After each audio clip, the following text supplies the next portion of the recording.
So I think I was very fortunate when I was given this opportunity to start a school of design. And I asked somebody, why a school of design?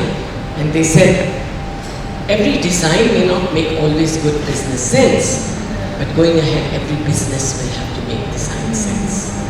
And as you know, design thinking today is the key that is being taught in all the management schools and companies and so on. So the design school, we started, and I have to say, I'm really happy to see my students. The creativity levels, the critical thinking comes in as soon as they get into. Design is even better than engineering, because engineering is technology, design is technology plus creativity. And so there's one up on that. Then I was told, I was very fortunate, I was taking a flight. I had Mr. Sir Martin Sorrell. He owned 63 advertising and media companies here in India. And he said, if you're the dean, you are to blame because you don't give us the right talent. You don't give us the right employees. And so I said, sir, you are responsible. Let's start a school of communication. Very fortunate, we started a school of communication, the SDWBB. And then, your best critic is your husband. So every time at breakfast he would tell me, 23 million babies are being born.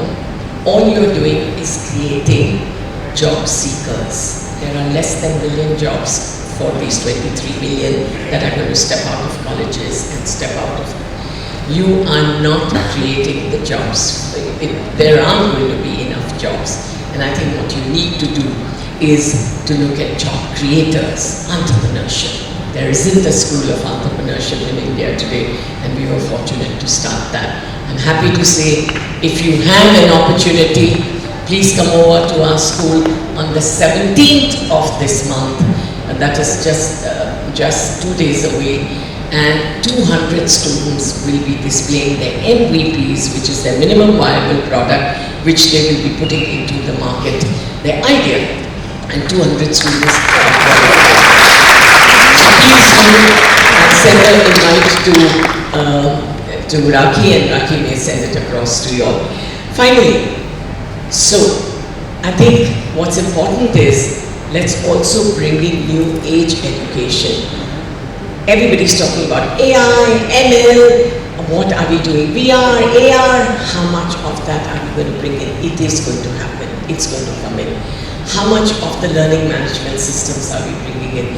Let us bring in technology to aid us, to help us, but we know that no one can take a place of the teacher.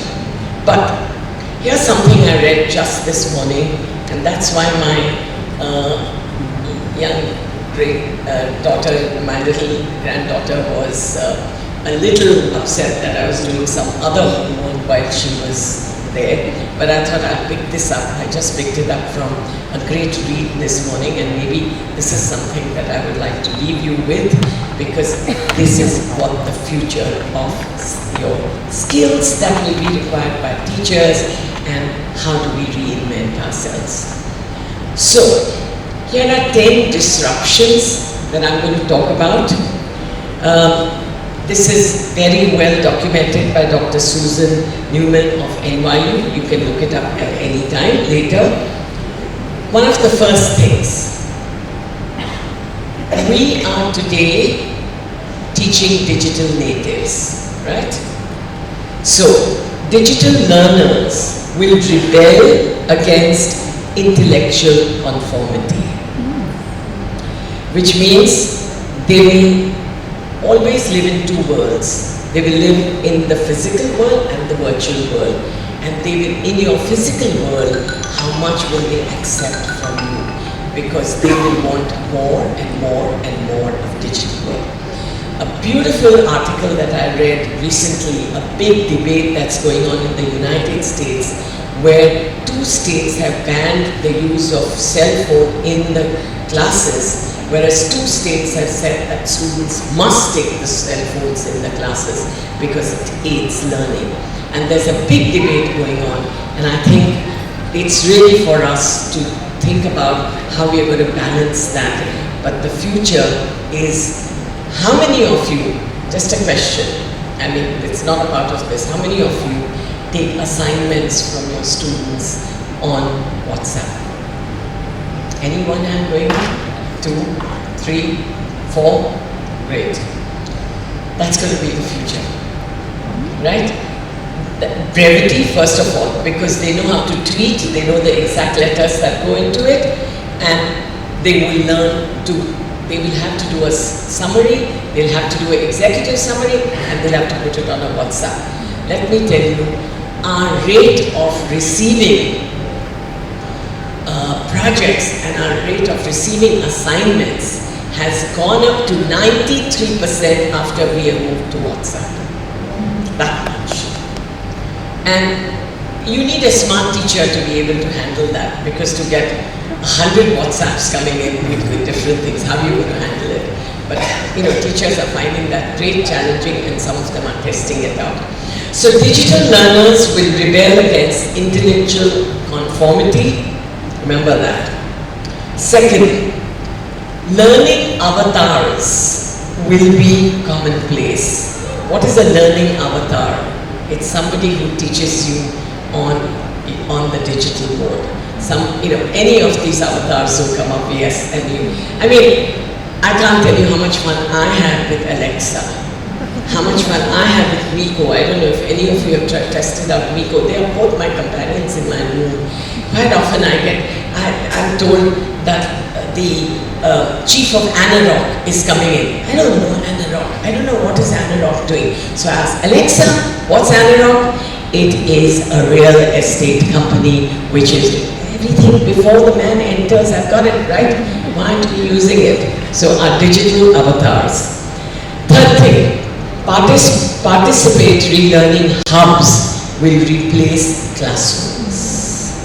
I think people are now looking at change of design in how they sit, where they sit, and so we need to look at that. Inquiry skills will drive learning much more, and that's why I told you problem solving skills will be on the top of the... Capacities will matter more than grades. Skills and capacities will matter more than grades.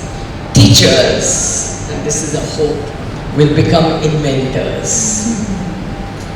Student leaders will give up their, student leaders like you and us, educators, will give up their desks and be among wherever, right? You can be on a staircase, sitting there and working. This is how it will be.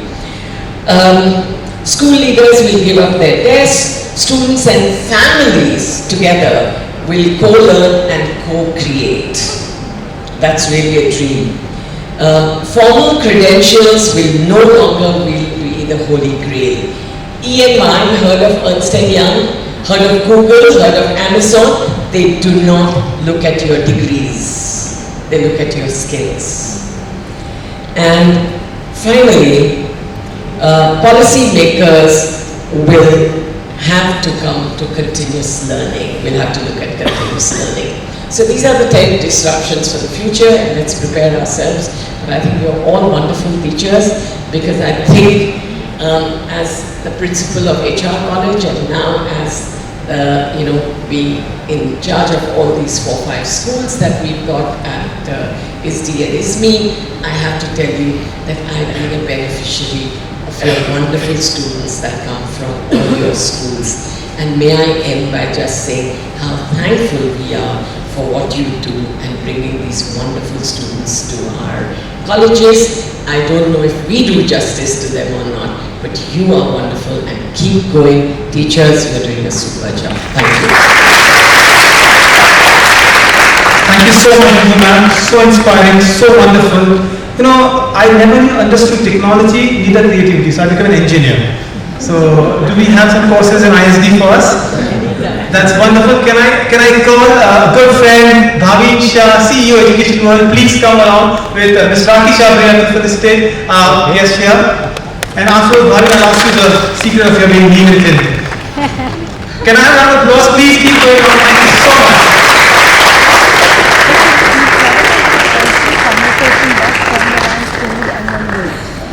Conversation we haven't found good shoes to fill the sheriff's fund, so you still continue to be our sheriff, right? Thank you so much, ma'am, so wonderful.